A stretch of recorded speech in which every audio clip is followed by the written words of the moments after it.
Masih ingat cerita tentang Bilal? Masih?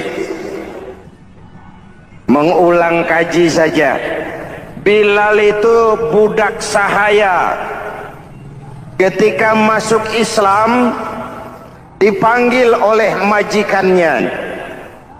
Bilal, iya bos. Saya dengar kamu masuk Islam ya? Iya bos. Kok berani-beraninya kamu masuk Islam? Memangnya kamu budak siapa Bilal? Ya budak bos. Bos. Kamu kerja sama siapa? Sama bos. Bos. Yang gaji kamu siapa? Ya bos. Nah, kamu kan ngerti Bilal.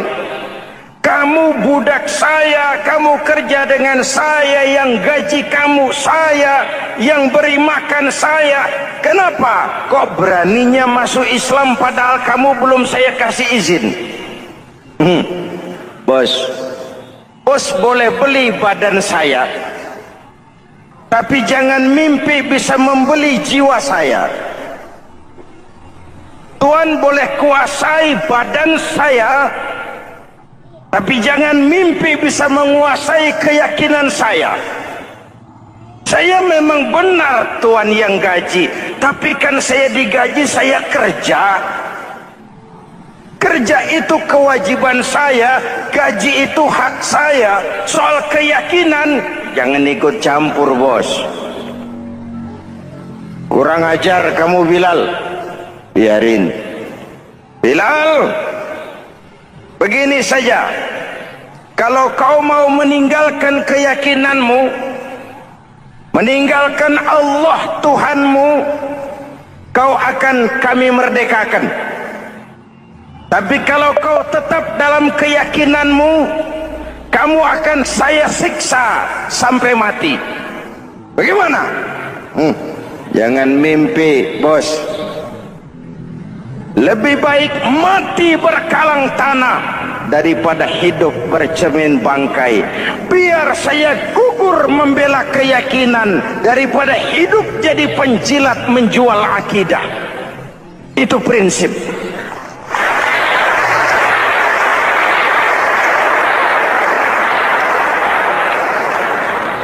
Gendeng kamu.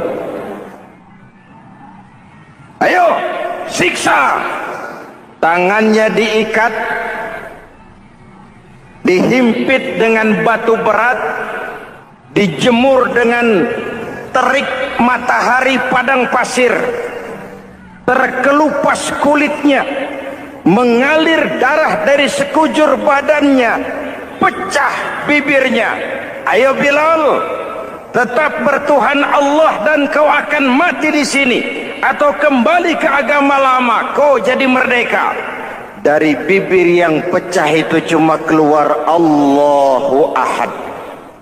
Bilal budak badannya, merdeka jiwanya, maka namanya ditulis dengan tinta emas dalam sejarah.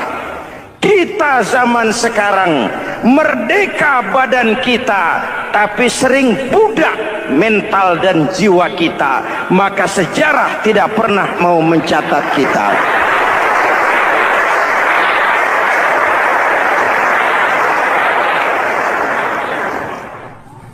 Ma'asyiral muslimin yang saya cintai, dalam contoh yang indah Rasul memberikan gambaran bahwa Islam ini bagaikan sebuah bangunan yang komponen pokoknya 5. Bunyal Islamu ala khamsin. Islam dibangun di atas 5 komponen pokok. Jadi kalau Islam ini ibarat bangunan, unsur penunjang pokoknya itu 5. Mari kita analogkan Islam dengan bangunan. Kalau saudara akan membangun rumah, sebelum pasang tiang, pasang genteng, pasang jendela, apa yang lebih dulu dibangun? Fondasi. Kalau Islam ibarat bangunan, fondasinya adalah syahadatu an la ilaha illallah wa anna muhammadar rasulullah. Ini fondasi. Jikalau kuat fondasi, aman bangunan. Jikalau rapuh fondasi, lentur dan luntur bangunan. Maka kuat atau tidak kuatnya bangunan Islam kita bergantung kepada keyakinan dasar tadi, fondasi. Saya bersaksi tidak ada Tuhan selain Allah, artinya saya tidak akan menyembah kecuali hanya kepada Allah. Orang yang benar fondasinya beres sujudnya. Kalau saya yakin tidak ada Tuhan selain Allah, saya tidak akan minta rezeki kecuali hanya kepada Allah. Orang yang benar fondasinya, giat bekerjanya, jauh dari tipu menipu, jauh dari renten, jauh dari riba, jauh dari korupsi, jauh dari judi. Keyakinan memberikan warna terhadap bentuk kepribadian. Kalau saya yakin tidak ada Tuhan selain Allah, saya tidak akan pernah takut kecuali hanya kepada Allah. Saya tidak akan melarikan persoalan kecuali hanya kepada Allah. Saya tidak akan menggantungkan hidup kecuali hanya kepada Allah. Saya tidak akan minta tolong kecuali hanya kepada Allah. Meresap ke dalam jiwa. Untuk keyakinan seperti ini, orang-orang tua kita dahulu berlinang air mata, bersimbah darah, bahkan berkorban nyawa, melaksanakan hijrah untuk mempertahankan keyakinan. Ini intan paling mahal dan ini mutiara paling berharga. Zaman boleh berubah, tapi pondasi tidak boleh goyah. Masa boleh berganti, tapi pondasi jangan sampai mati. Karena iman kita hidup, untuk iman kita berjuang, dan dalam iman kita ingin kembali menghadap Allah Subhanahu. Ma'asyiral muslimin yang saya cintai, fondasi sudah. Lalu apa lagi? Mulai memancangkan tiang.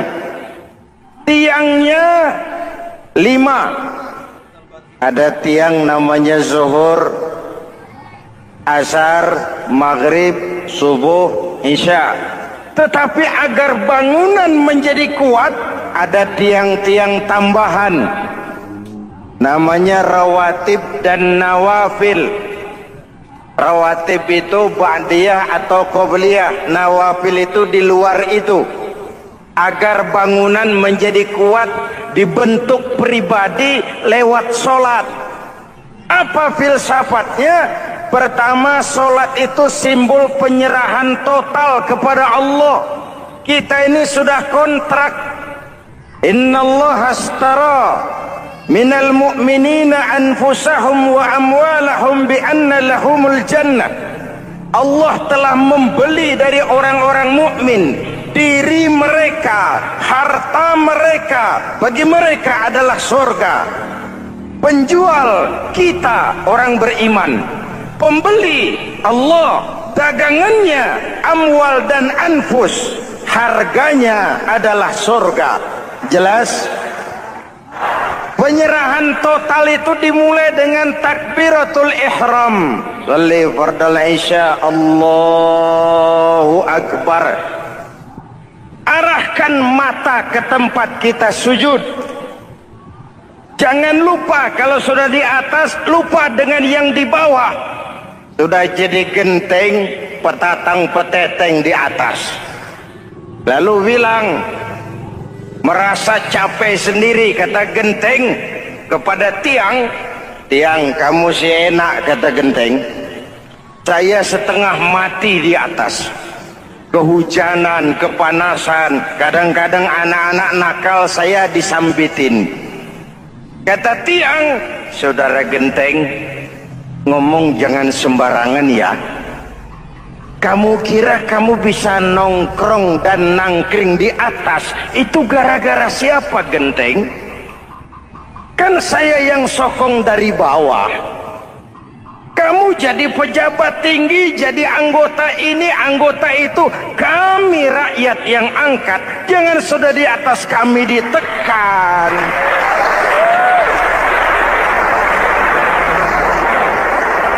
Jangan agama dijadikan topeng untuk kepentingan pribadi. Berpolitik untuk kepentingan agama, ayo.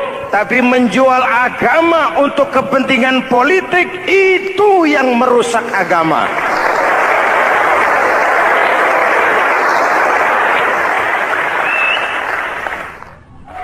Ini kan kita lagi prihatin sedang meluncur kasus Bulog Gate 2. Innalillahi wa inna ilaihi raji'un. Kita lihat sajalah para petinggi kita sekarang bagaimana menyikapi hukum. Sebab saya dengar ada bargaining. Orang takut teriak maling sapi karena DE maling wedus.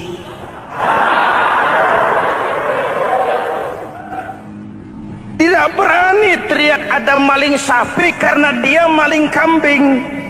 Yang lain maling ayam, dikumpulin ternyata maling semua.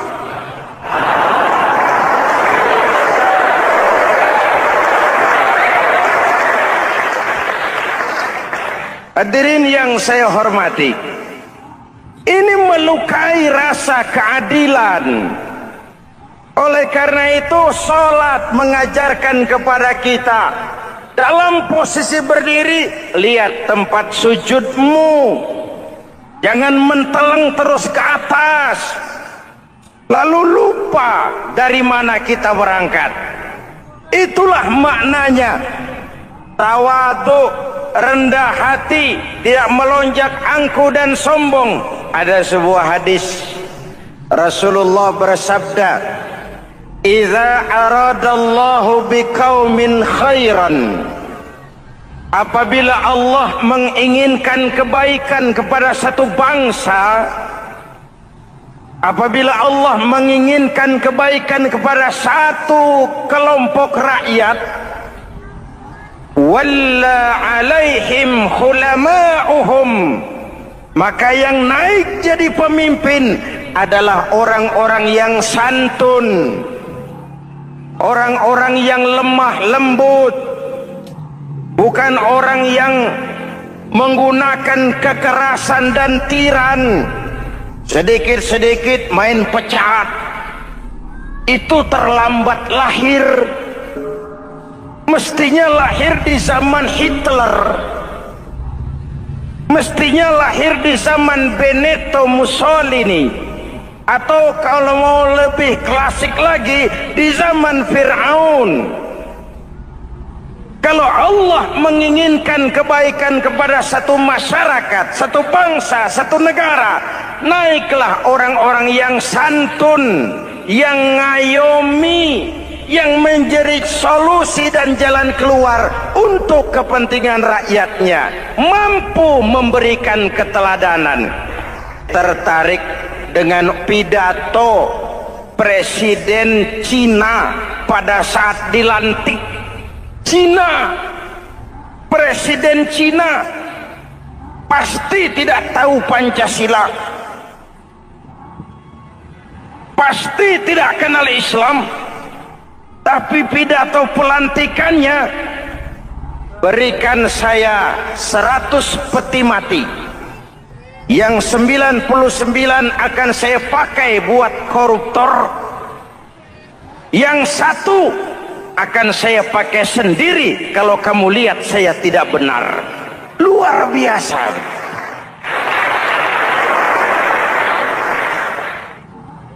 Yang diperlukan sekarang ini keteladanan. Khulama'uhum, sikap ngayomi, mencari jalan keluar, bukan memamerkan kekuasaan, memamerkan kekuatan, arogansi, menghormati perbedaan. Itu ciri demokrasi.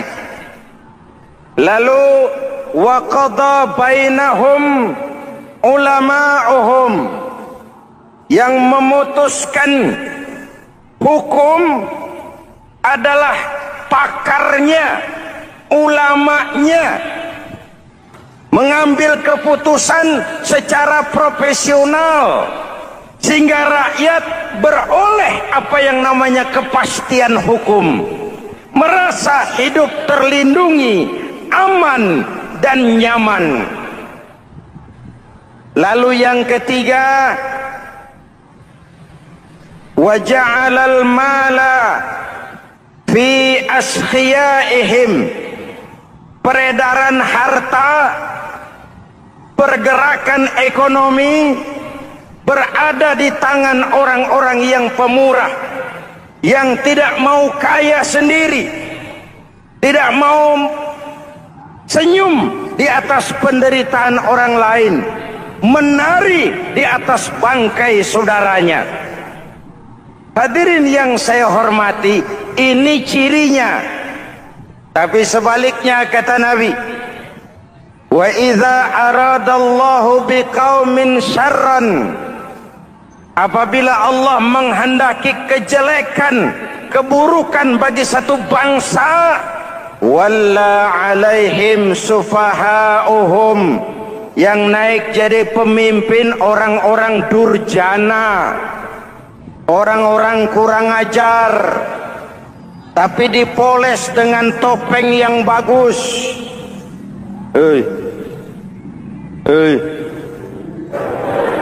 Ini musim topeng. Musim apa? Topeng. Topeng itu apa perlunya? Menyembunyikan wajah asli. Sekarang ini Dracula berwajah Arjuna. Ini musim topeng. Kita rakyat harus hati-hati dan punya filter, mampu memilah dan memilih. Walla alaihim sufahauhum wa qada bainahum juhaluhum, yang memutuskan hukum, yang mengambil keputusan orang-orang bodoh. Wa ja'alal mala fi bukhalaihim, peredaran harta, peredaran ekonomi jatuh di tangan orang-orang yang bakhil, yang tidak punya konsep menciptakan kemakmuran yang merata bagi seluruh rakyat Indonesia.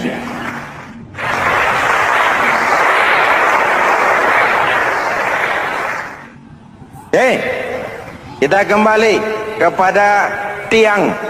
Ini kan lagi cerita tiang tadi ya.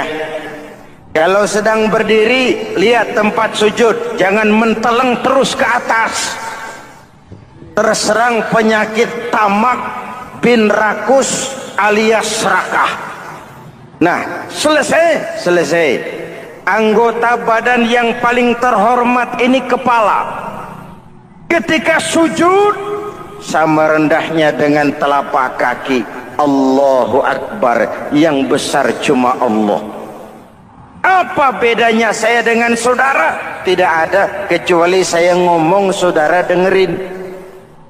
Kita sama-sama beribadah, sama-sama mencari nilai tambah di hadapan Allah.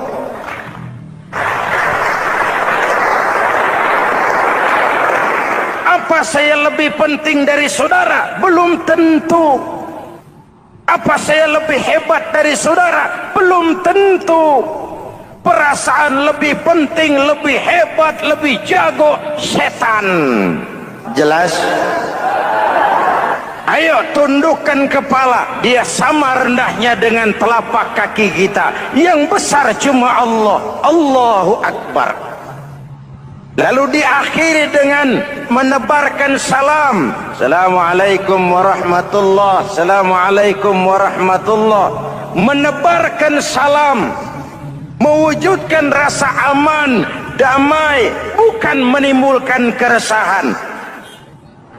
Hadirin yang saya hormati, ini karakteristik kita.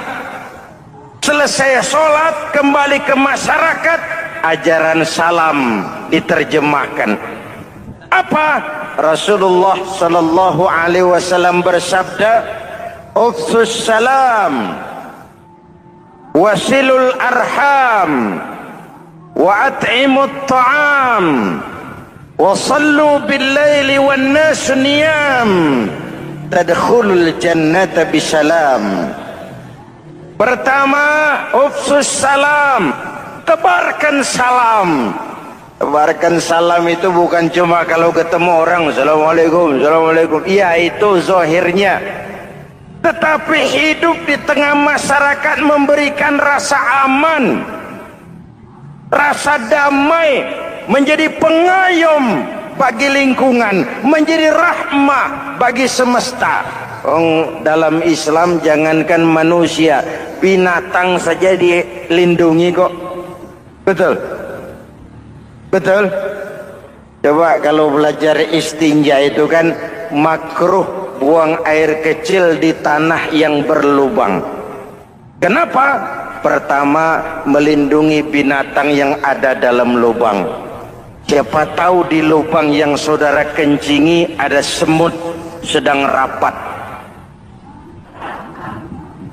Membahas Buloget jilid 2. Apa dosanya lalu mati dikencingi?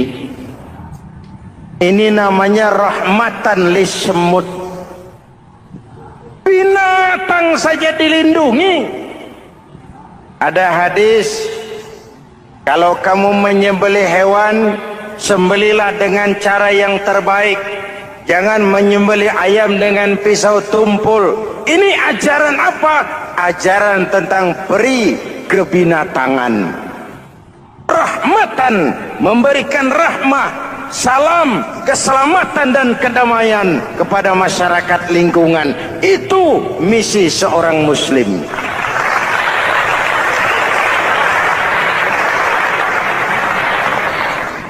Hadirin hadirat ma'asyiral muslimin yang saya cintai, saya kembali kepada pesan Nabi tadi itu. Pertama, ufsus salam, sebarkan salam. Sekarang ini kan yang banyak sebarkan isu, sebarkan fitnah, hancurkan nama baik orang, hantam orang di mana-mana. Padahal yang diajarkan ufsus salam, sebarkan perdamaian, bukan permusuhan. Cari kebenaran, bukan kemenangan.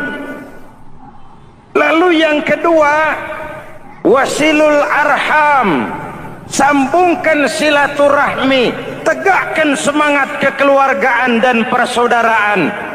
Karena kita sudah diikat dengan tali akidah. Mari kita saling bertanya setelah lewat hari-hari yang dimana kita seperti saling berhadapan, seperti tercabut dari akar budaya kita sebagai bangsa.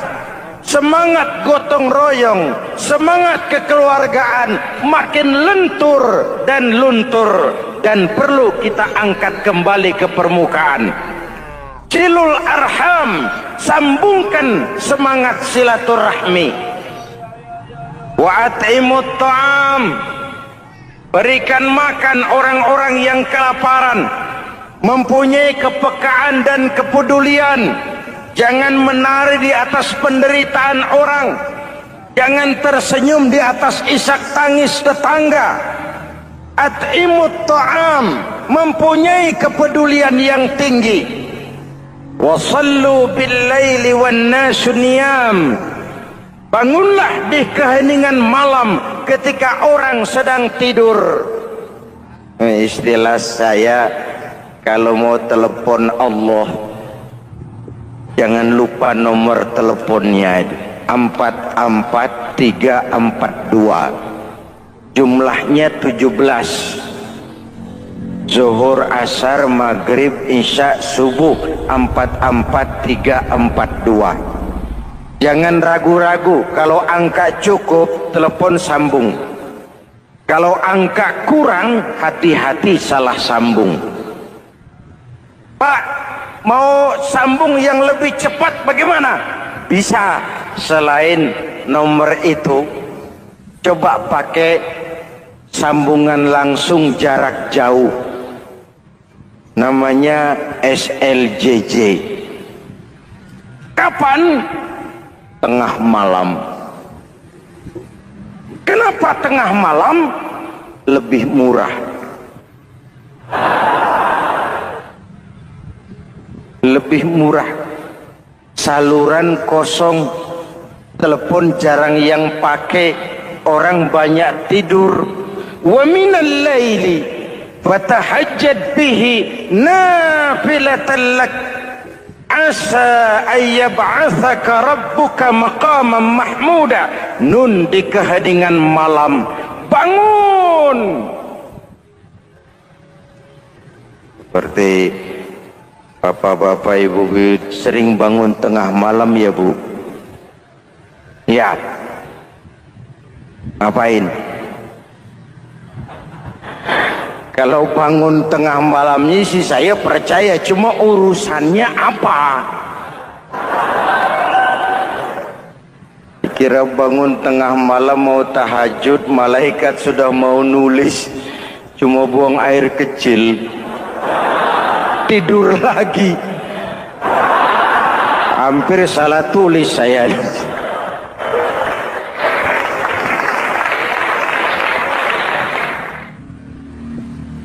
Baik, pondasi sudah Pak. Tiang siap. Lalu apa lagi? Rumah itu supaya ada batas, perlu pagar, dinding, tembok. Yang jadi batas, dinding, tembok, puasa. Asyamu junnatun. Puasa adalah dinding, benteng yang menyelamatkan manusia jangan sampai menyentuh wilayah lain. Ada batas-batas dan norma yang diindahkan. Selesai tembok, dinding, selesai. Pagar, selesai.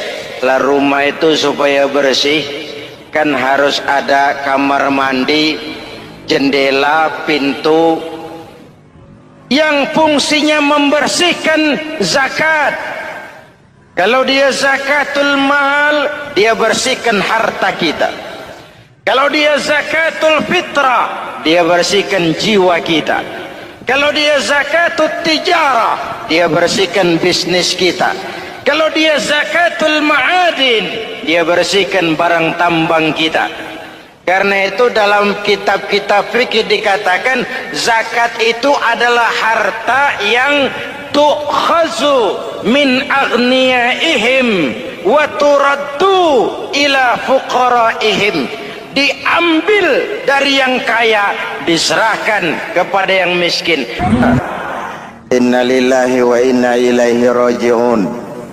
Kita lihat sajalah para petinggi kita sekarang bagaimana menyikapi hukum.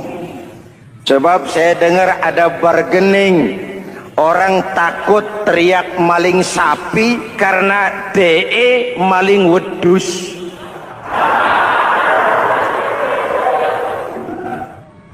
Tidak berani teriak ada maling sapi karena dia maling kambing. Yang lain maling ayam, dikumpulin ternyata maling semua.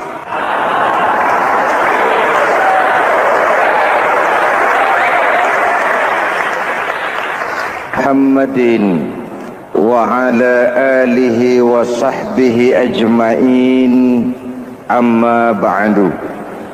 Hadirin hadirat ma'asyiral muslimin yang saya cintai.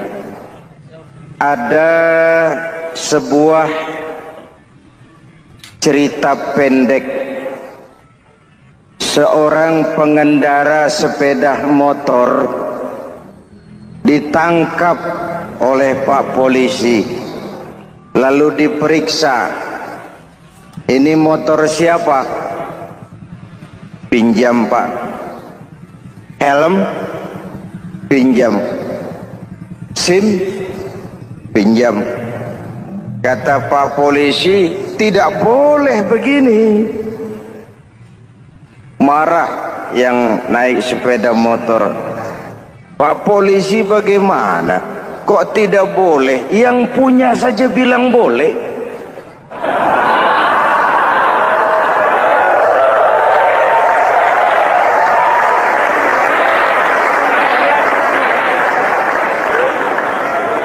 Cerita ini memberikan gambaran bagaimana masyarakat kita sekarang cenderung memboleh-bolehkan diri sendiri, melahirkan permissive society. Masyarakat serba boleh dengan ukuran sakarepe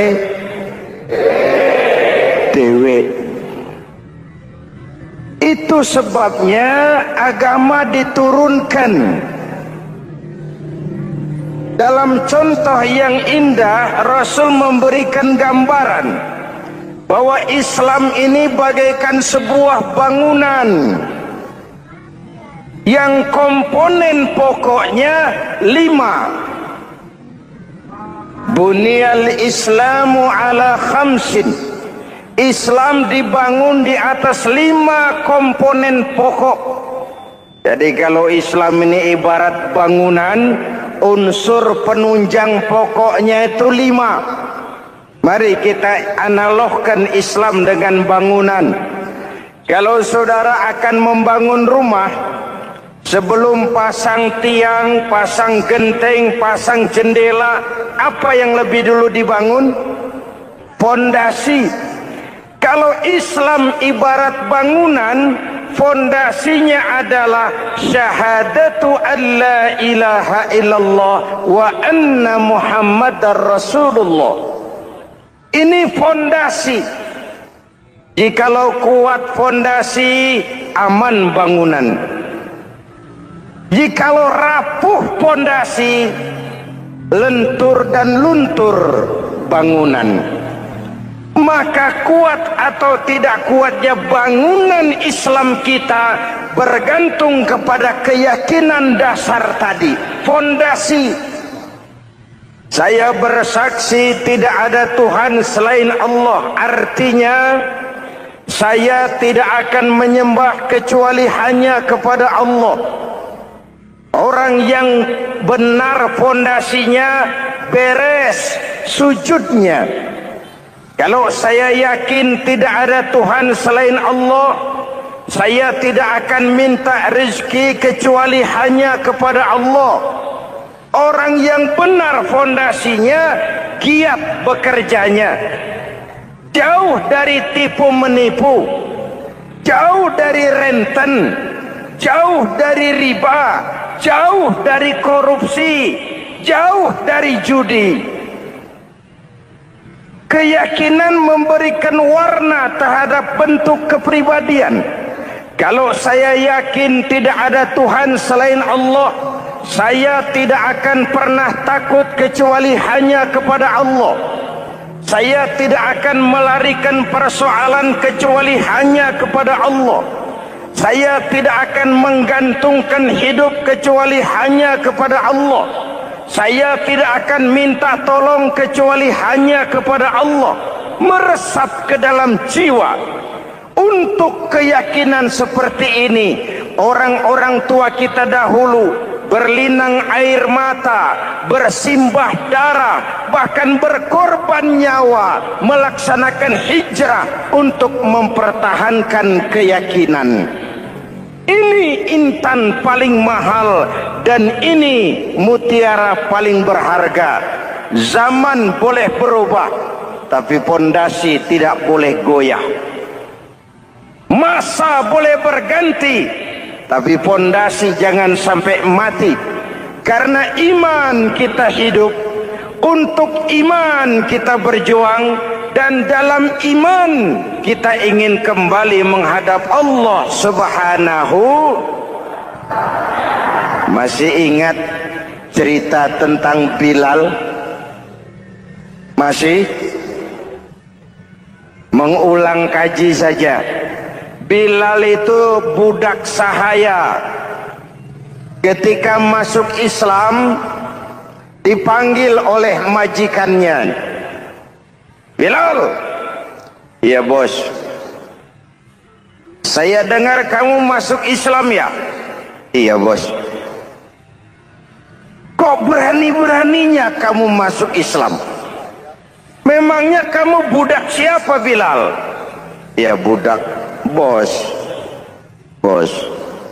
Kamu kerja sama siapa? Sama bos. Bos. Yang gaji kamu siapa? Ya bos. Nah, kamu kan ngerti Bilal. Kamu budak saya, kamu kerja dengan saya, yang gaji kamu saya, yang beri makan saya. Kenapa? Kok beraninya masuk Islam padahal kamu belum saya kasih izin? Bos, bos boleh beli badan saya, tapi jangan mimpi bisa membeli jiwa saya. Tuhan boleh kuasai badan saya, tapi jangan mimpi bisa menguasai keyakinan saya. Saya memang benar Tuhan yang gaji, tapi kan saya digaji, saya kerja. Kerja itu kewajiban saya, gaji itu hak saya. Soal keyakinan, jangan ikut campur bos. Kurang ajar kamu Bilal. Biarin. Bilal, begini saja, kalau kau mau meninggalkan keyakinanmu, meninggalkan Allah Tuhanmu, kau akan kami merdekakan. Tapi kalau kau tetap dalam keyakinanmu, kamu akan saya siksa sampai mati. Bagaimana? Jangan mimpi bos. Lebih baik mati berkalang tanah daripada hidup bercermin bangkai. Biar saya gugur membela keyakinan daripada hidup jadi penjilat menjual akidah. Itu prinsip.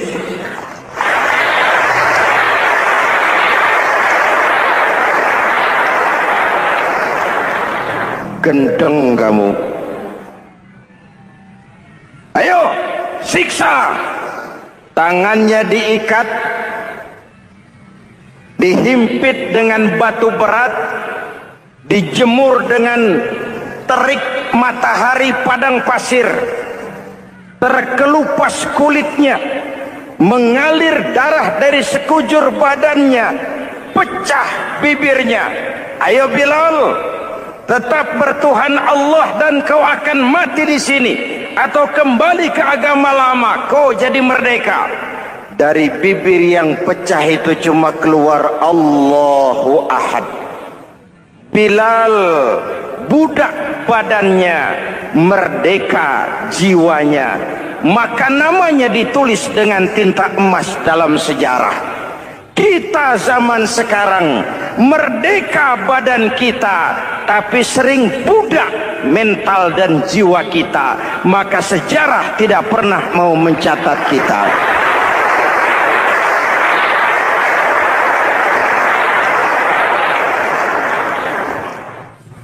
Ma'asyiral muslimin yang saya cintai, fondasi sudah.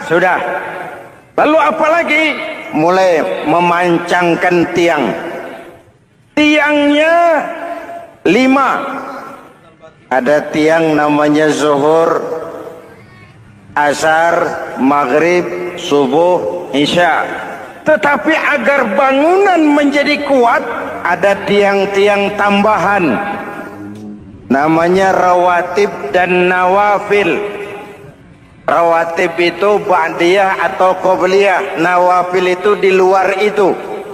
agar bangunan menjadi kuat dibentuk pribadi lewat sholat. Apa filsafatnya? Pertama, sholat itu simbol penyerahan total kepada Allah. Kita ini sudah kontrak. Innallaha astara minal mu'minina anfusahum wa amwalahum bi anna lahumul jannah. Allah telah membeli dari orang-orang mukmin diri mereka, harta mereka, bagi mereka adalah surga. Penjual kita orang beriman, pembeli Allah, dagangannya amwal dan anfus, harganya adalah surga. Jelas? Penyerahan total itu dimulai dengan takbiratul ihram. Shalli fardal isya, Allahu akbar. Arahkan mata ke tempat kita sujud. Jangan lupa kalau sudah di atas, lupa dengan yang di bawah. Sudah jadi genteng, petatang peteteng di atas.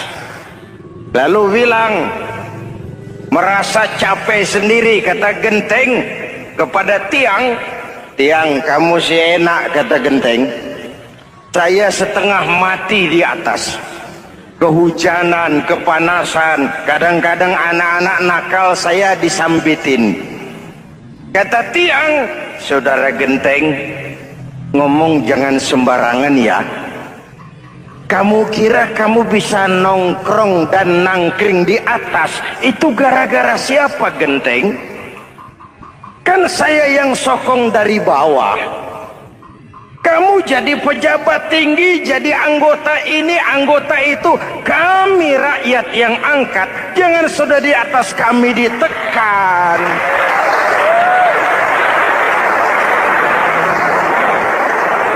Jangan agama dijadikan topeng untuk kepentingan pribadi. Berpolitik untuk kepentingan agama, ayo. Tapi menjual agama untuk kepentingan politik, itu yang merusak agama.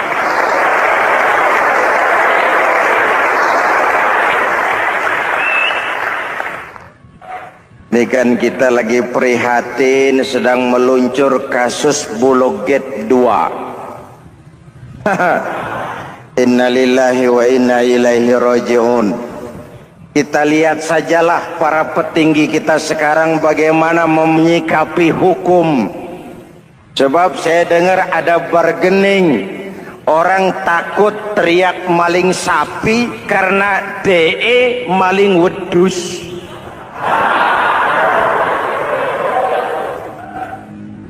Tidak berani teriak ada maling sapi karena dia maling kambing. Yang lain maling ayam, dikumpulin ternyata maling semua.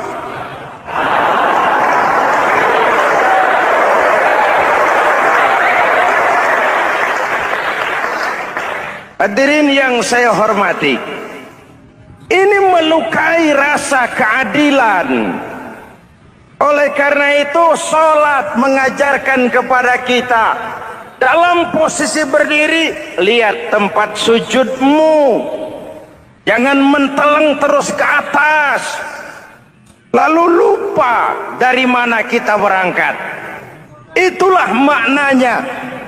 Tawadhu, rendah hati, tidak melonjak angku dan sombong. Ada sebuah hadis. Rasulullah bersabda, "Idza aradallahu biqaumin khairan."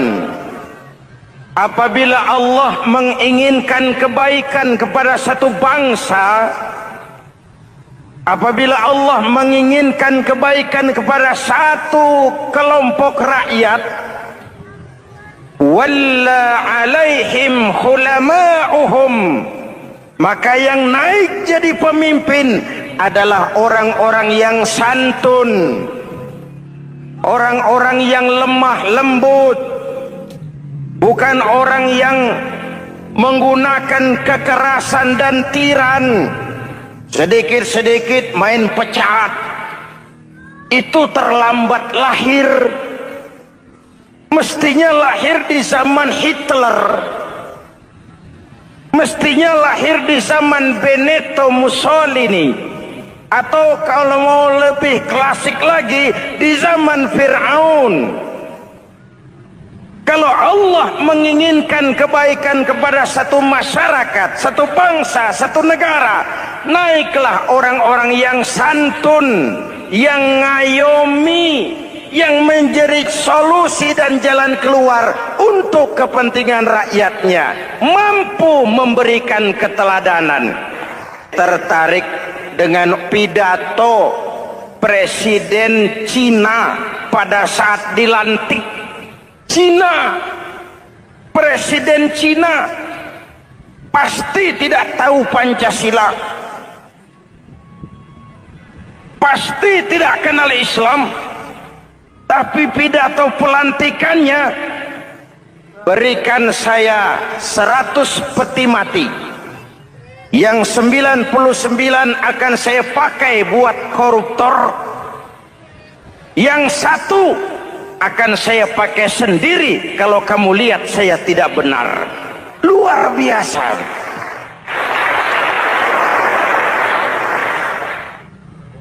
Yang diperlukan sekarang ini keteladanan. Hulama'uhum, sikap ngayomi, mencari jalan keluar, bukan memamerkan kekuasaan, memamerkan kekuatan, arogansi, menghormati perbedaan. Itu ciri demokrasi.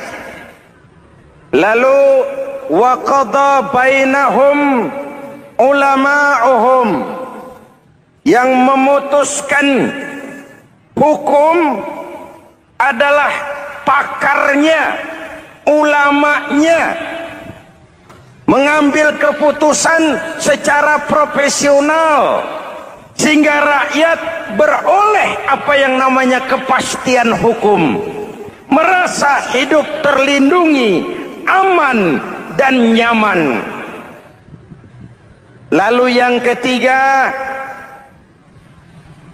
wa ja'alal mala fi askhiyaihim, peredaran harta, pergerakan ekonomi berada di tangan orang-orang yang pemurah, yang tidak mau kaya sendiri, tidak mau senyum di atas penderitaan orang lain, menari di atas bangkai saudaranya. Hadirin yang saya hormati, ini cirinya. Tapi sebaliknya kata Nabi, wa idza aradallahu biqaumin syarran, apabila Allah menghendaki kejelekan, keburukan bagi satu bangsa, walla alaihim sufahauhum, yang naik jadi pemimpin orang-orang durjana, orang-orang kurang ajar, tapi dipoles dengan topeng yang bagus.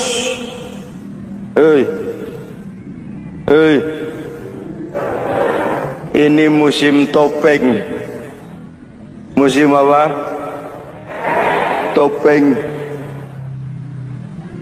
Topeng itu apa perlunya? Menyembunyikan wajah asli. Sekarang ini Dracula berwajah Arjuna. Ini musim topeng. Kita rakyat harus hati-hati dan punya filter, mampu memilah dan memilih. Walla alaihim sufahauhum wa qada bainahum juhaluhum, yang memutuskan hukum, yang mengambil keputusan orang-orang bodoh. Wa ja'alal mala fi bukhalaihim, peredaran harta, peredaran ekonomi jatuh di tangan orang-orang yang bakhil, yang tidak punya konsep menciptakan kemakmuran yang merata bagi seluruh rakyat Indonesia.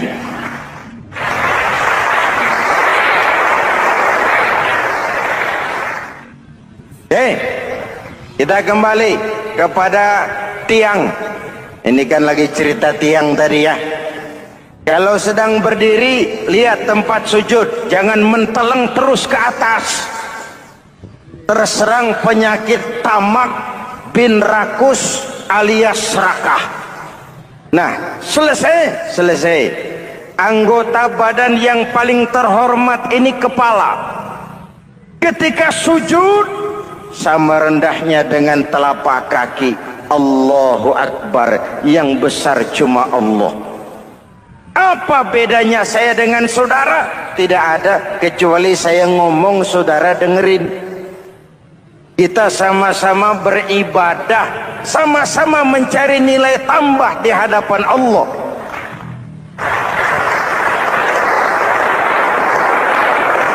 Apa saya lebih penting dari saudara? Belum tentu. Apa saya lebih hebat dari saudara? Belum tentu. Perasaan lebih penting, lebih hebat, lebih jago setan. Jelas? Ayo tundukkan kepala. Dia sama rendahnya dengan telapak kaki kita. Yang besar cuma Allah. Allahu Akbar. Lalu diakhiri dengan menebarkan salam. Assalamualaikum warahmatullah. Assalamualaikum warahmatullah. Menebarkan salam, mewujudkan rasa aman, damai, bukan menimbulkan keresahan. Hadirin yang saya hormati, ini karakteristik kita. Selesai sholat, kembali ke masyarakat, ajaran salam diterjemahkan. Apa? Rasulullah sallallahu alaihi wasallam bersabda, "Ufsus salam, wasilul arham, wa at'imut ta'am, wa sallu bil laili wan nasu niyam, tadkhulul jannata bisalam." Pertama, ufsus salam, tebarkan salam. Tebarkan salam itu bukan cuma kalau ketemu orang assalamualaikum, assalamualaikum. Iya, itu zahirnya. Tetapi hidup di tengah masyarakat memberikan rasa aman, rasa damai, menjadi pengayom bagi lingkungan, menjadi rahmah bagi semesta. Dalam Islam jangankan manusia, binatang saja dilindungi kok. Betul? Betul? Coba kalau belajar istinja itu kan makruh buang air kecil di tanah yang berlubang. Kenapa? Pertama, melindungi binatang yang ada dalam lubang. Siapa tahu di lubang yang saudara kencingi ada semut sedang rapat. Membahas Buloget jilid 2. Apa dosanya lalu mati dikencingi? Ini namanya rahmatan lis semut. Binatang saja dilindungi. Ada hadis, kalau kamu menyembelih hewan, sembelilah dengan cara yang terbaik. Jangan menyembelih ayam dengan pisau tumpul. Ini ajaran apa? Ajaran tentang peri kebinatangan. Rahmatan, memberikan rahmah, salam, keselamatan dan kedamaian kepada masyarakat lingkungan. Itu misi seorang muslim.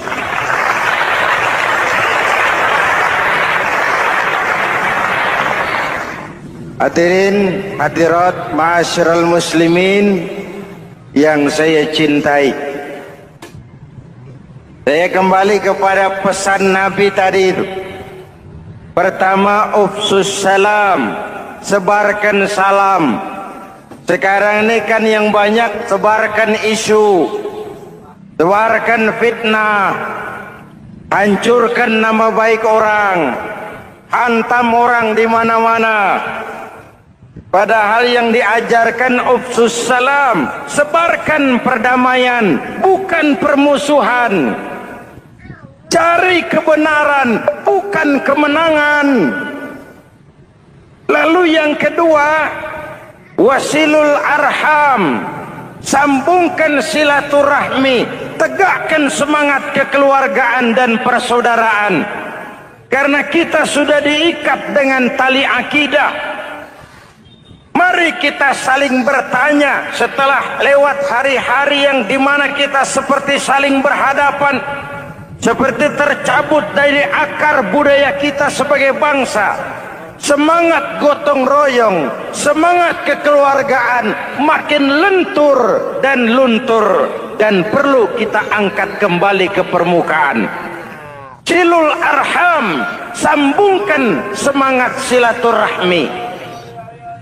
Wa at'imut ta'am, berikan makan orang-orang yang kelaparan, mempunyai kepekaan dan kepedulian. Jangan menari di atas penderitaan orang. Jangan tersenyum di atas isak tangis tetangga. At'imut ta'am, mempunyai kepedulian yang tinggi. Wasallu bil-laili wan-nasu niyam, bangunlah di keheningan malam ketika orang sedang tidur. Istilah saya, kalau mau telepon Allah, jangan lupa nomor teleponnya, 44342. Jumlahnya 17. Zuhur, asar, maghrib, isya, subuh, 44342. Jangan ragu-ragu. Kalau angka cukup, telepon sambung. Kalau angka kurang, hati-hati salah sambung. Pak, mau sambung yang lebih cepat bagaimana? Bisa. Selain nomor itu, coba pakai sambungan langsung jarak jauh. Namanya SLJJ. Kapan? Tengah malam. Kenapa tengah malam? Lebih murah. Lebih murah. Saluran kosong, telepon jarang yang pakai, orang banyak tidur. Wa minal laili fatahajjad bihi nafilatan lak asa ayyab'athaka rabbuka maqaman mahmuda. Nun, di keheningan malam bangun. Seperti bapak-bapak, ibu sering bangun tengah malam ya Bu? Ya. Ngapain? Kalau bangun tengah malamnya sih saya percaya, cuma urusannya apa? Kira bangun tengah malam mau tahajud, malaikat sudah mau nulis, cuma buang air kecil, tidur lagi. Hampir salah tulis saya.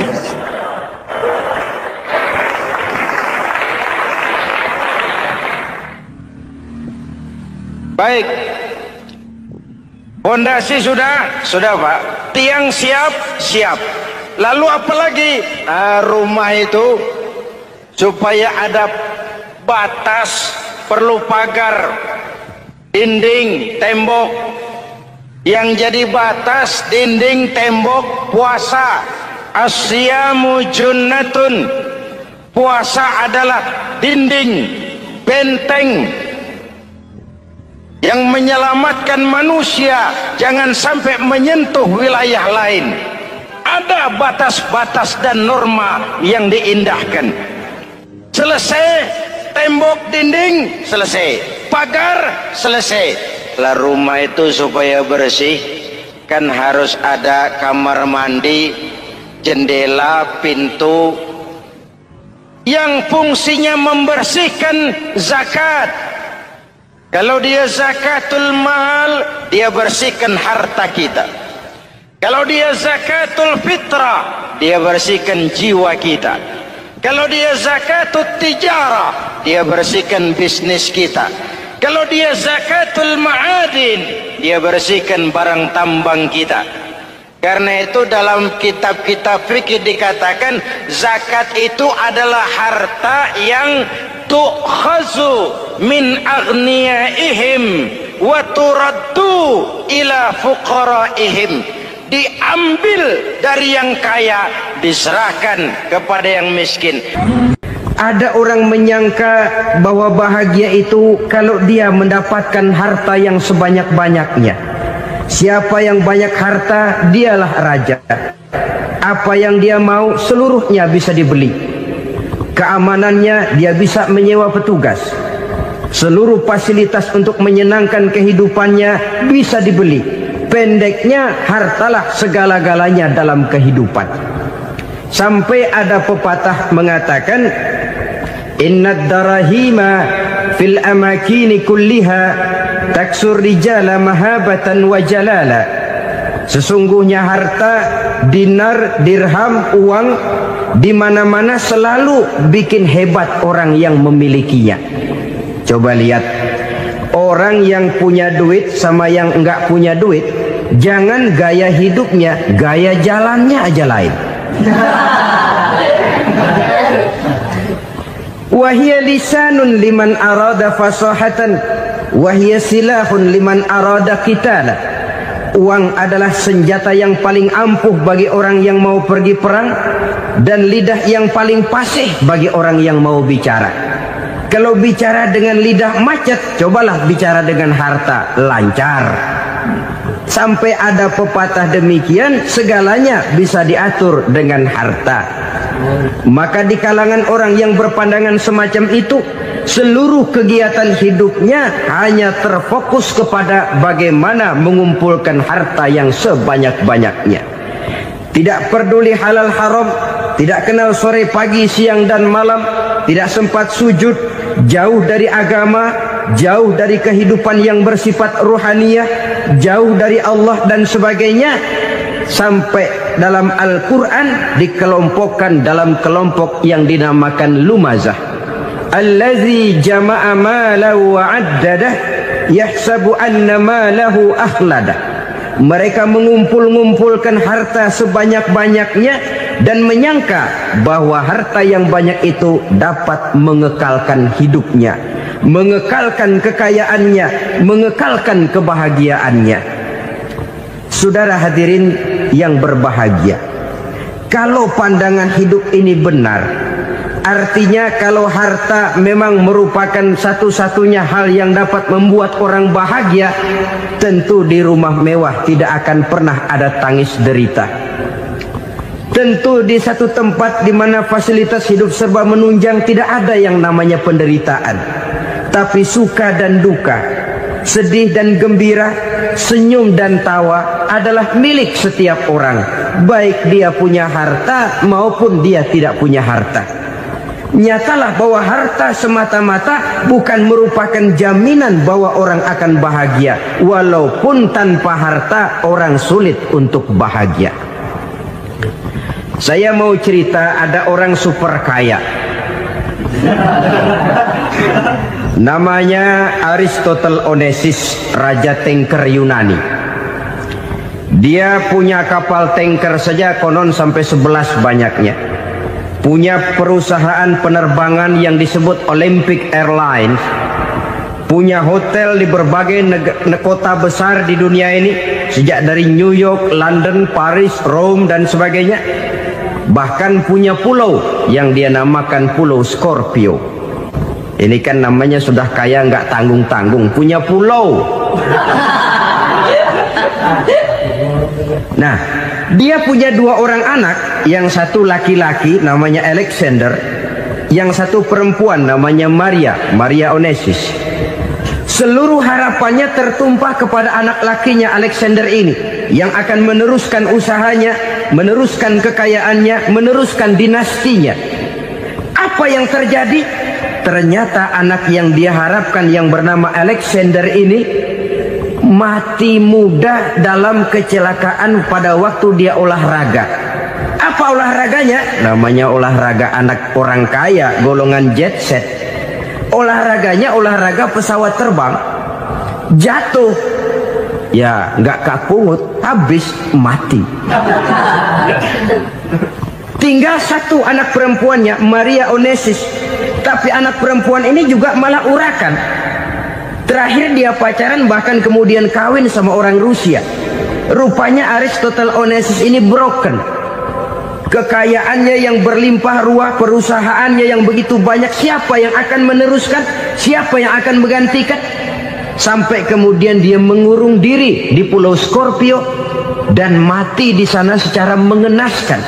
Seorang multi jutawan, seorang yang super kaya, mati menyendiri di pulau sepi. Ibarat kata pepatah, anak ayam mati di lumbung. Bukan kekurangan makanan, keurugan makanan.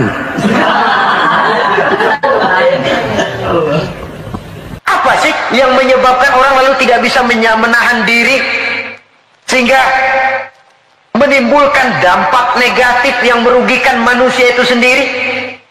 Saya lihat pertama, sifat rakus, tamak bin serakah. Sifat tamak dan rakus ini kan sering mendorong orang untuk menghalalkan segala macam cara. Dia rela menari di atas mayat orang lain. Dia mau senyum di atas tangisan orang lain. Dia mencari bahagia di atas penderitaan orang lain. Mengikuti sikap tamaknya akhirnya rakus, menghalalkan segala macam cara. Tidak terikat lagi oleh yang namanya nilai, norma, dan kaedah-kaedah yang harus dihormati. Perlu menipu, ya nipu. Perlu meras, ya memeras. Perlu membohongi orang, ya membohongi orang. Sikap tamak cenderung mendorong orang untuk menguras sumber daya alam, sehingga alam lalu kehilangan keseimbangannya.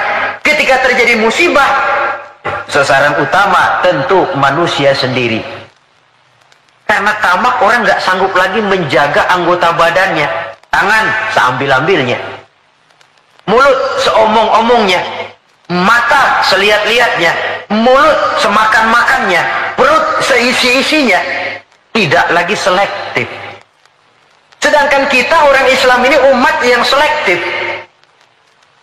Bahwa kita makan, kita minum, kita berpakaian, seluruhnya dibatasi oleh pertanyaan. Yang saya minum ini, yang saya makan ini, yang saya pakai ini, yang saya usahakan ini, Allah ridho apa tidak? Itu bedanya orang Islam dengan orang yang di luar Islam. Ada kaidah dan norma yang membatasi dia, yaitu pertanyaan Allah ridho apa enggak. Bukan cuma mengejar keuntungan relatif, bukan cuma mengejar keuntungan yang sedikit lalu menguburkan dan menentang hati nurani sendiri. Karena sikap tamak, orang tidak sanggup mengendalikan diri, maka seluruh anggota badannya lalu tidak terjaga lagi anil jaraim, dari perbuatan dosa dan salah. Hilang sudah. Nah, orang begini kalaupun dia suci daripada hadas kecil dan hadas besar, tapi anggota badan lainnya tidak terpelihara dari perbuatan dosa, lah sama juga bohong.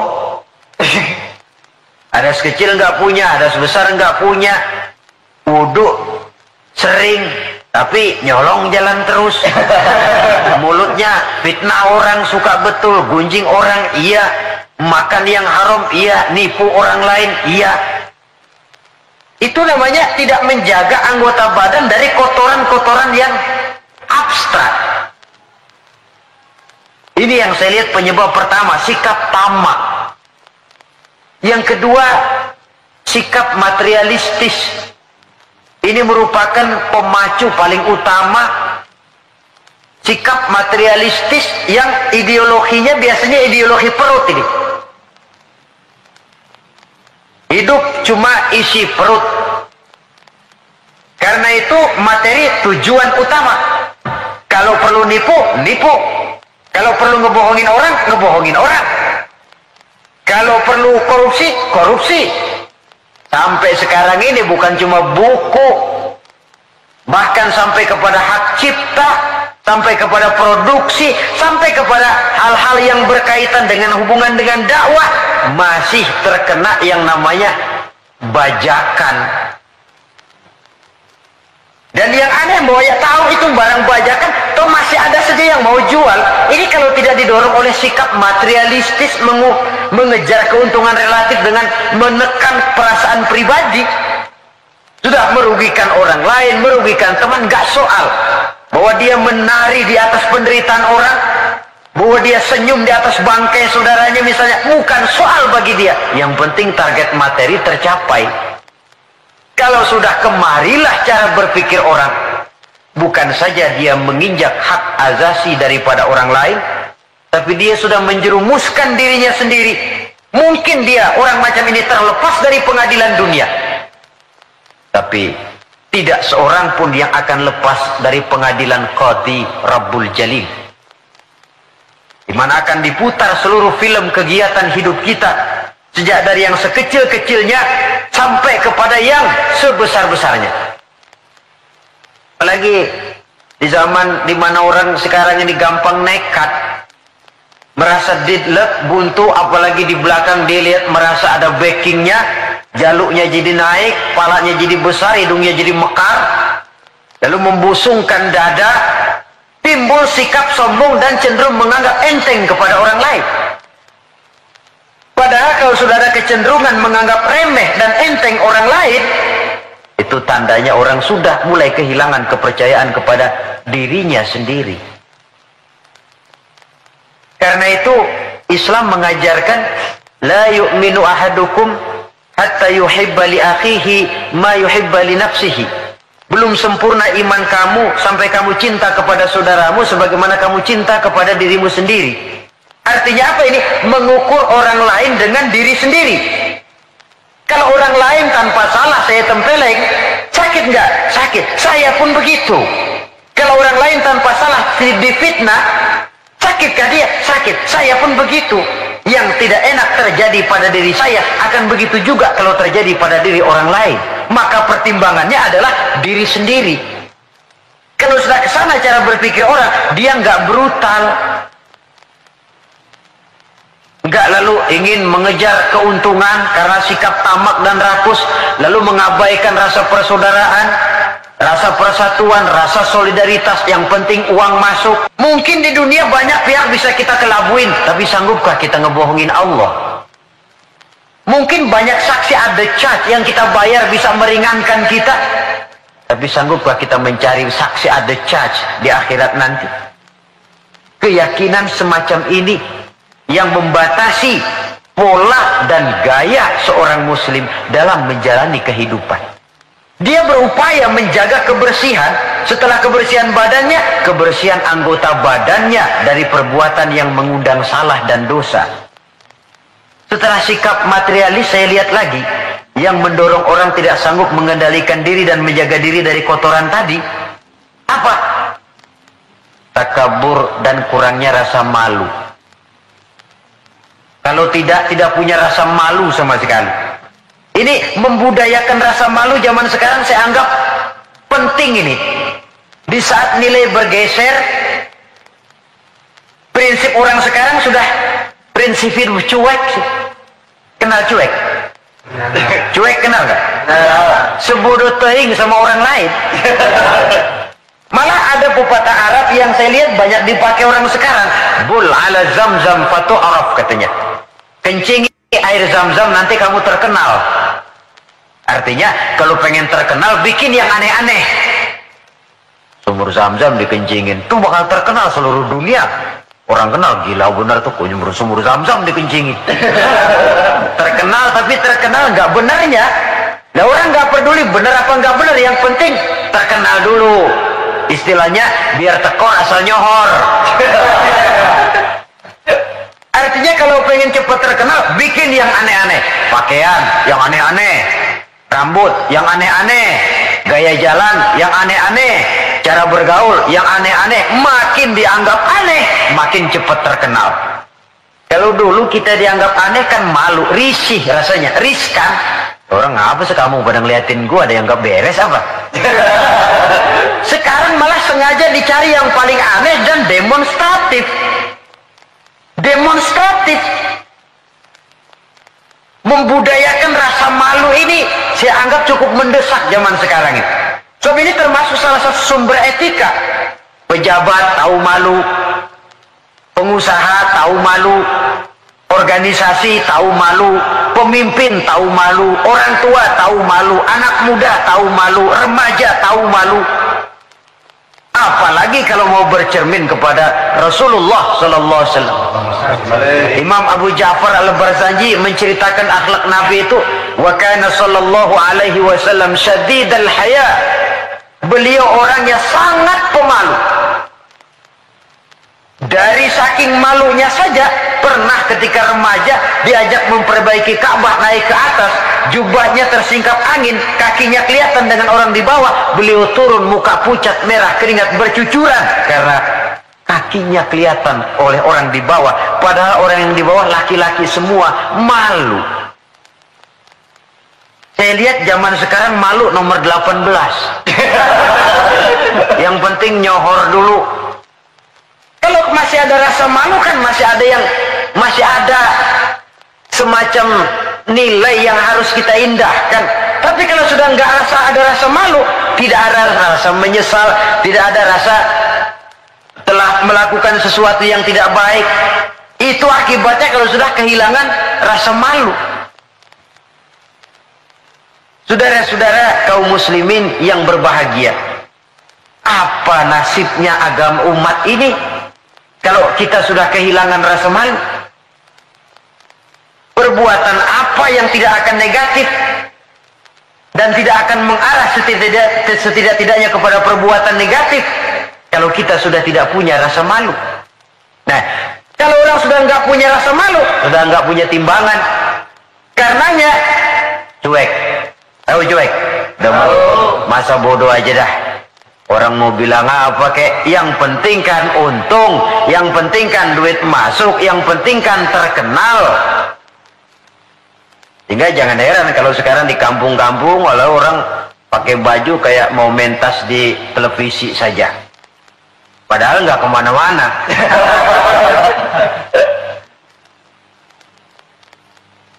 Jadi korban daripada yang namanya mode. Memang mode itu nggak bisa, namanya mode siapa yang bisa ngelarang? Mode itu musim kan nggak bisa dilarang. Musim hujan bisa nggak dilarang?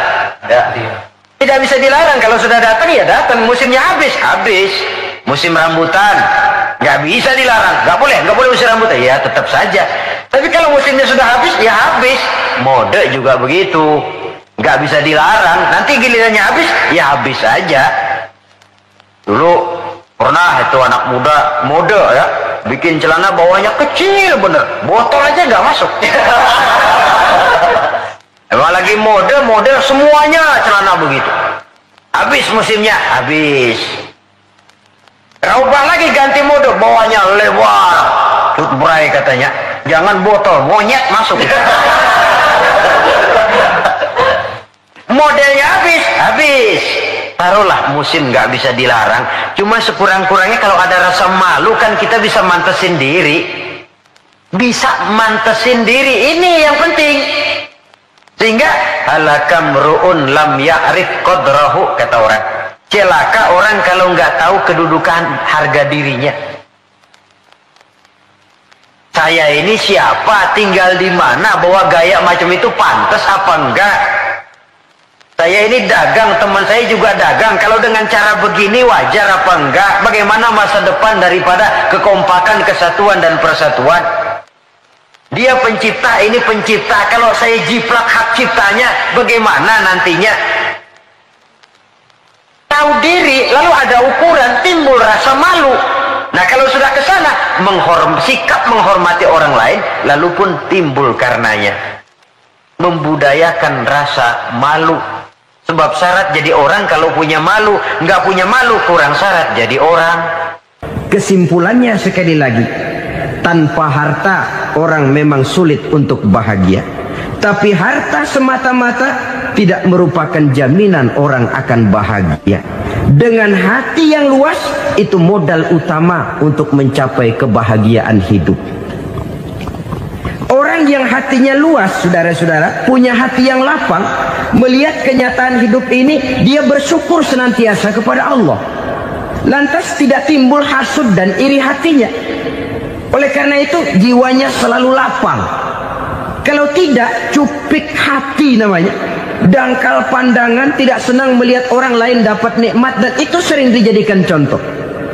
Kalau orang yang lapang dada, dia lihat tetangganya beli TV baru, dia berkata, alhamdulillah ya, tetangga kita beli TV, mudah-mudahan kita bisa ikut nonton. Lapang dadanya. Tapi orang yang sempit hati, lihat tetangga beli televisi, meriang. Enggak dia apa-apain, meriang. Besoknya dengar tetangga beli motor, makin sakit, ke rumah sakit. Lalu di rumah sakit dengar tetangganya beli mobil, mati. Disiksa oleh perasaannya sendiri. Orang kalau hati sudah sempit dalam hidup, kemanapun dia pergi, sempit rasanya medan kehidupannya. Kemudian kita melihat juga ada orang yang menilai bahwa bahagia itu katanya kalau punya kedudukan yang tinggi, pangkat yang agung, wibawa yang besar. Mungkin betul, tapi mungkin juga tidak. Bergantung kepada hati orang yang punya pangkat itu. Sama dengan harta tadi. Harta akan membawa bahagia kalau dia jatuh ke tangan orang yang berhati lapang. Tapi harta akan jadi bencana kalau jatuh ke tangan hati orang yang sempit. Pangkat akan membawa bahaya kalau jatuh di tangan hati orang yang sempit. Lebih dari itu, kenyataan mengajarkan kepada kita bahwa ternyata pangkat dan jabatan tidak selamanya memberikan kebahagiaan dalam kehidupan. Bahkan resikonya kelewat besar. Beberapa bukti kita bisa ambil dari para pemimpin dunia yang menjadi korban lantaran pangkat dan jabatan yang disandangnya. Saudara ingat Presiden Abraham Lincoln dan John Kennedy dari Amerika? Dibunuh orang. Park Chung-hee dari Korea Selatan, Ziaur Rahman dari Bangladesh, Anwar Sadat dari Mesir, terakhir Indira Gandhi dari India, menjadi korban dari pangkat dan jabatan yang disandangnya dari orang-orang yang tidak senang dia memegang jabatan itu. Dia akan mudah mengundang bencana. Sehingga pantas kalau seorang presiden terkemuka Amerika, Harry Truman namanya, dia mengatakan jabatan presiden itu, kata dia, seperti orang nunggang macan, naik macan. Harus kita taiki, kalau enggak dia bakal nerekam kita, ngeri katanya. Adapun orang yang hatinya lapang, kalau dia menerima pangkat dan jabatan, dianggapnya itu satu kesempatan untuk berbuat baik. Tapi orang yang berhati sempit, menerima pangkat dan jabatan, bukan kadang-kadang menerima, malah berusaha setengah mati mencapai dengan segala cara. Kalau perlu jilat atas, jilat atas. Jadi golongan sumuhun dawu. Jadi kelompok kulon nuwun, yes sir, yang kerjanya cuma oke bos. Kalau perlu jilat atas, jilat atas. Kalau perlu injak yang bawah, injak yang bawah. Perlu sikut kiri kanan, sikut kiri kanan. Yang penting pangkat dapat, jabatan dapat. Orang yang semacam ini, kalau sudah mempunyai pangkat dan jabatan, biasanya dia tidak menganggap itu sebagai amanah, tidak menganggap sebagai kesempatan berbuat baik, tapi malah kesempatan untuk memperturutkan hawa nafsunya yang dilatar belakangi oleh kesempitan hatinya tadi.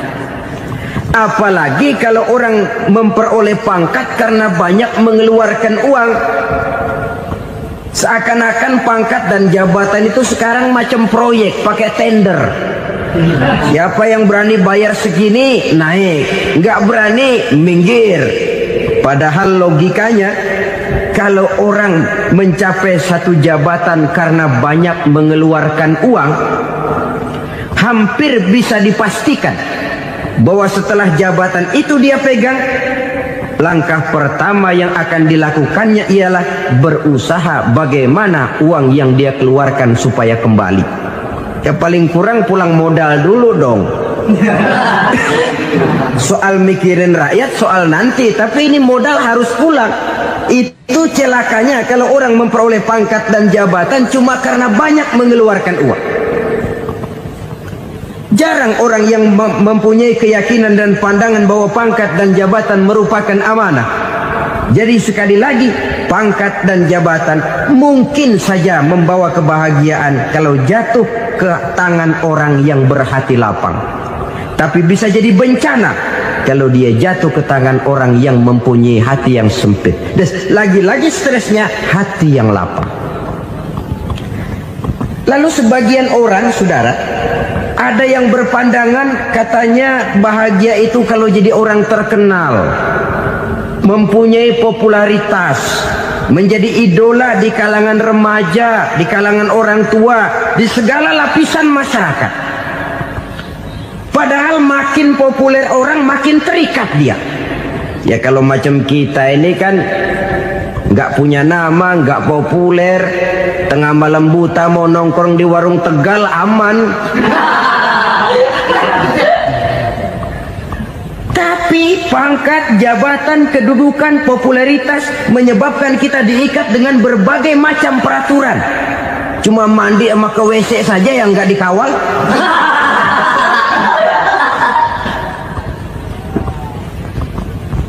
Benarkah popularitas, ketenaran membawa kebahagiaan?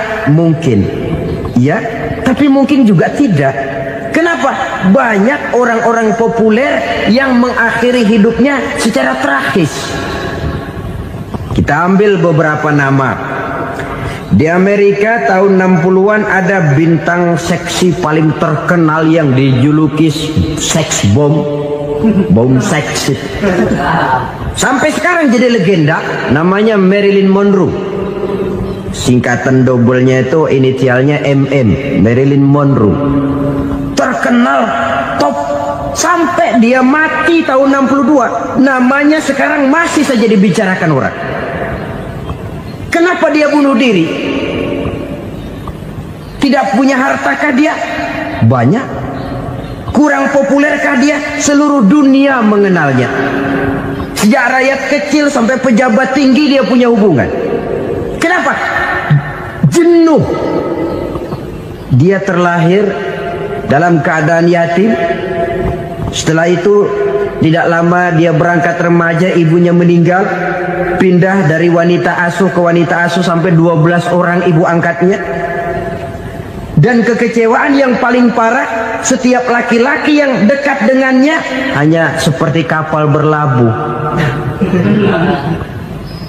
Datang dan pergi silih berganti. Padahal dia merindukan seseorang yang bisa melindungi hidupnya. Dia rindukan itu dan dia tidak pernah menemukan. Itu yang akhirnya menyebabkan dia minum pil tidur kelewat dosis. Minum obat tidur kebanyakan. Ya tidur terus sampai sekarang.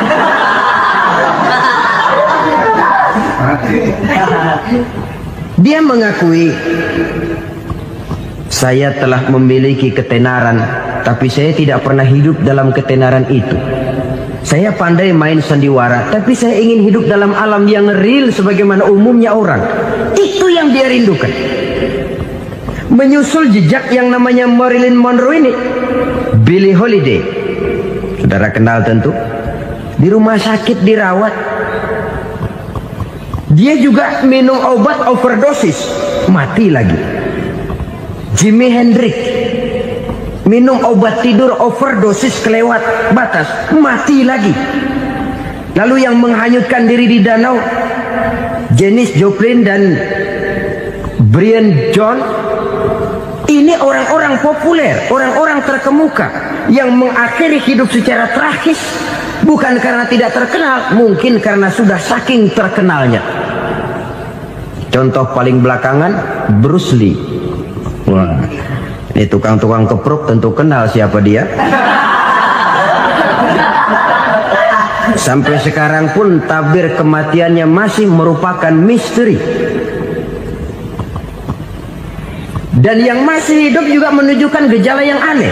Michael Jackson, rumahnya di Beverly Hills itu dijaga sedemikian rupa, dan dia selalu curiga kepada setiap makanan harus steril, bersih dari segala macam kimia. Kemana dia pergi? Itu tukang-tukang kepruk sudah selalu menjaga dan mengawal, dan dia seakan takut menunjukkan mukanya yang asli. Hingga kalau tampil ke tengah di luar show, dia kadang memakai pakaian yang tidak menunjukkan dia yang sebenarnya, takut dikenali orang. Ternyata popularitas sering jadi momok yang meracuni kehidupan manusia. Oleh karena itu, benarlah junjungan kita pada saat beliau mengajarkan orang akan bahagia kalau dia mempunyai hati yang lapang. Nah, sekarang masalahnya untuk mendapatkan hati yang lapang, caranya bagaimana? Kita kembali kepada konsep Quran. Allah mengajarkan, ala inna bi dzikrillahi tatmainnul qulub. Ketahuilah bahwa dengan banyak mengingat Allah, hati akan tenang, jiwa akan lapang. Dengan kata lain, dekat dengan agama, merasakan kehadiran Allah dekat dalam hidup, itu muara pertama untuk mencapai hati yang lapang. Ala inna bi dzikrillahi tatmainnul qulub. Jangan macam orang sekarang ingin mendapatkan ketenangan lalu tapak di puncak gunung, di gua-gua, di tempat sepi. Iyalah kalau nggak ada ular. Kalau tergigit ular berbisa, ketenangan belum, mati jelas itu. Islam positif untuk mendapatkan ketenangan. Ala inna bi dzikrillahi tatmainnul qulubi. Bahwa ketahuilah bahwa dengan banyak mengingat Allah, hati akan tenang, jiwa akan lapang, nuansa pikiran akan luas. Karena yang namanya bahagia ada dimanapun manusia berada. Di kampung ada bahagia, di kota ada bahagia, di ngarai, di lembah, di gunung, di hutan, di lautan, di angkasa luar, dimanapun bahagia itu ada kalau kita bermodalkan hati yang lapang ini. Dan hati akan lapang kalau kita dekat dengan agama. Dekat dengan harta buat sementara hati mungkin tenang, tapi ketenangan yang relatif dan temporer. Apalagi orang tiap kali tambah harta, tiap kali tambah rencana. Itu wajar. Mungkin sebelumnya saudara berpikir, kalau punya duit 5.000 enak nih. Begitu punya duit 5.000, aduh sayang kalau 10.000 aja. Tiap kali tambah harta, tiap kali lain rencana. Makin banyak rencana, makin menjauhkan kita dari yang namanya ketenangan. Padahal ketenangan merupakan unsur utama untuk mencapai bahagia. Dan ketenangan itu bermuara dalam hati manusia.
apa mate